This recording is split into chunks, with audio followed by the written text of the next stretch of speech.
Okay, so today we're diving into a conversation between, well, it sounds like eavesdropping on a coffee date between two friends, Carlos and Casey. Yeah, And they get into some really fascinating stuff. they really do. Like, we're talking societal openness, cancel culture, and even how AI is going to, like, rock the future of work, the kind of stuff that keeps you up at night. Absolutely. Yeah. And it's interesting how their conversation kind of mirrors the way we all wrestle with these huge topics, right? It's not some formal debate. It's two people trying to make sense of it all. Exactly. And that's what makes it so relatable, right? It's less about finding those black and white answers and more about like, I never thought about it like that For before. sure.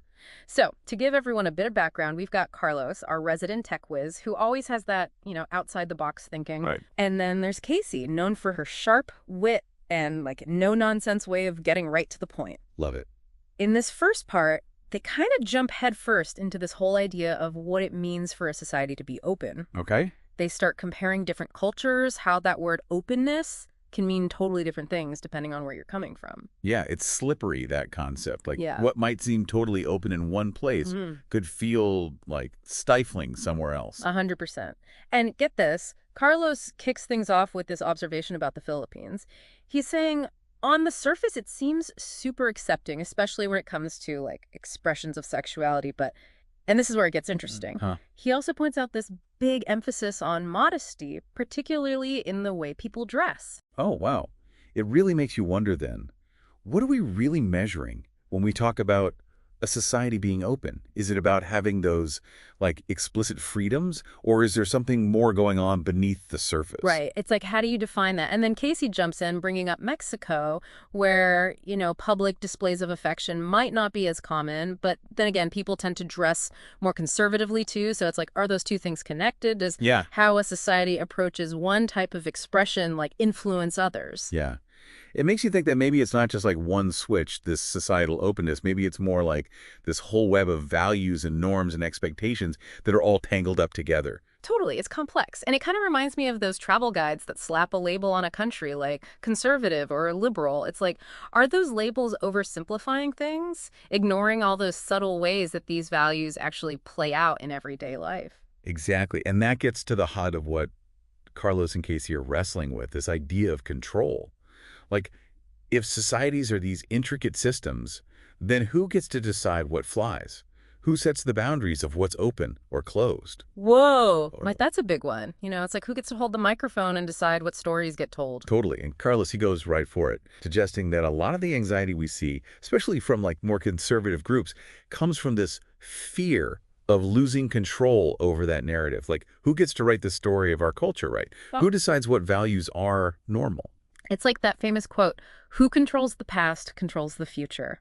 Who controls the present controls the past. Ooh, I like that. And Carlos, he seems to be saying that some groups, they feel this like ownership over that story, Yeah. and any change to it, it feels like a threat to their whole world. Absolutely. Yeah. He contrasts that with what he sees as a more, I guess you could say, progressive approach. Yeah. One that's all about being exposed to all these different viewpoints, even the ones that might make you uncomfortable. Which, let's be real, that can be tough. Like, Yeah. really having to sit with ideas that challenge your whole worldview, the way you were raised, everything you thought you knew. Right.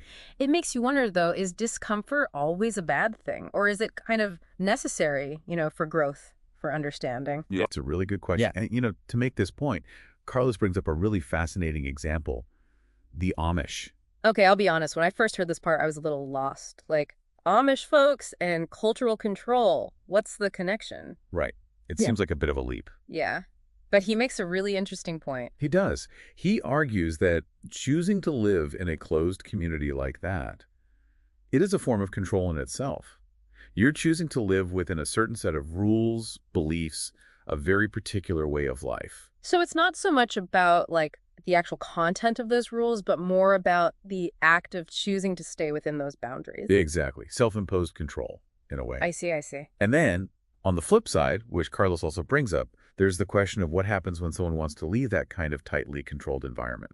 Right, right. Like, what's the cost of opting out? Exactly. The potential for isolation, for losing your community, your whole support system. Wow. When you put it that way, it makes you think about all those invisible fences we build around ourselves, even in societies that are supposed to be open. We might not have strict rules for everything, but there are definitely social consequences if you stray too far from what's considered acceptable. For sure. And that leads perfectly into their whole discussion about cancel culture, Mm.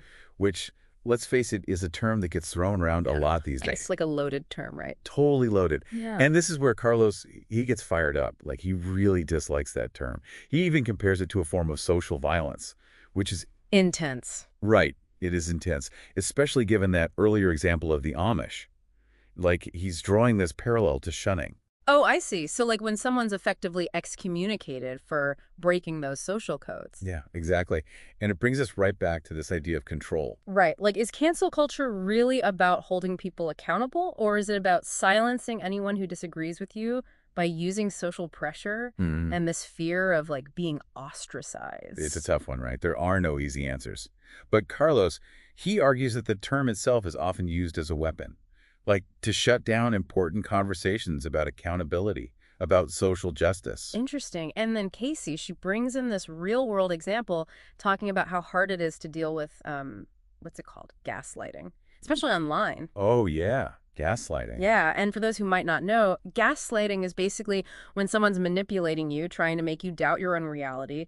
It's messed up. It really is. Yeah. And Casey's point is that, sure, face-to-face interactions have their own issues, but at least there's more accountability. Like, it's harder to deny someone's reality when they're right there in front of you. Literally. Yeah. Like the internet can make people, I don't know, bolder. Like it's easier to be mean, to manipulate, to control the narrative when you're hiding behind a screen. Oh, for sure. That anonymity, it makes it almost impossible to tease apart the nuances of cancel culture. Right, because is someone actually being held responsible for doing something wrong, or are they just being silenced for having unpopular opinions? Exactly. It's a blurry line. Yeah. And it feels like sometimes cancel culture becomes this catch-all term, right? It loses all its meaning. And suddenly, any attempt to call someone out for bad behavior is labeled as an attack on free speech. It's like we need a whole new vocabulary to talk about this stuff. Right.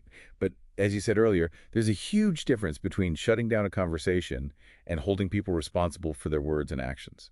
Okay, so then, where do you even draw the line? Who gets to decide what's considered harmful and what's protected under free speech? Ah, the million-dollar question. Yeah. And honestly, Carlos and Casey, they don't have all the answers. I mean, who does? That's true. But what their conversation does is highlight just how much we need nuance, we need critical thinking when it comes to these complicated issues. 100%. And speaking of complicated, they eventually shift gears to another pretty hot topic, artificial intelligence, which seems like kind of a random jump, but hear me out. There's actually a really interesting thread that connects these two seemingly different ideas. It's like they've been, peeling back these layers of like power dynamics and cultural influence, and now they've hit this whole other level. Totally. Yeah, it's like they're uncovering this hidden connection between like what it means to be human in a world that's becoming increasingly automated. Right. Like, if machines can do all the things we used to think were uniquely human, then where does that leave us? And Carlos, he's got some, like, serious concerns about AI's potential to, actually replace human jobs, especially in those fields that require creativity and specialized knowledge, the things we usually consider, like, the human touch. And that's where his son's experience comes in, right? Right. It's not just theoretical for Carlos, it's personal. His son's a video editor, and he sees firsthand how AI is changing his profession. Right. And it's not just about like robots taking over editing bays. It's more nuanced than that. Carlos brings up this really interesting point that to create effective AI tools for video editing, you need more than just like algorithms and data. You need an understanding of storytelling, of visual language, of the emotional impact of those editing choices. It's that human element, that intuition that AI can't quite grasp, right? You can train an AI on millions of hours of footage, but without that understanding of what makes a story resonate, it's just mimicry, not true creation. Exactly. It's like the difference between like someone who knows the rules of grammar perfectly but can't write a compelling story versus someone who can move you with their words. Yes. And that gets to the core of what Carlos is worried about.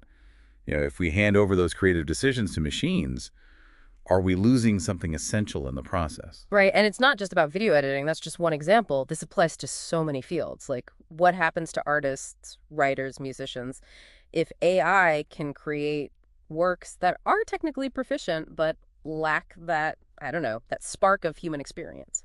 Big questions, and honestly, I don't think anyone has the answers yet. We're all kind of figuring this out as we go along. Hmm. Will AI enhance our abilities, or will it diminish the value of what it means to be human, to think creatively, to solve problems in ways that machines can't? It's a lot to unpack, and it feels like Carlos and Casey are leaving us with more questions than answers, but maybe that's the point, you know?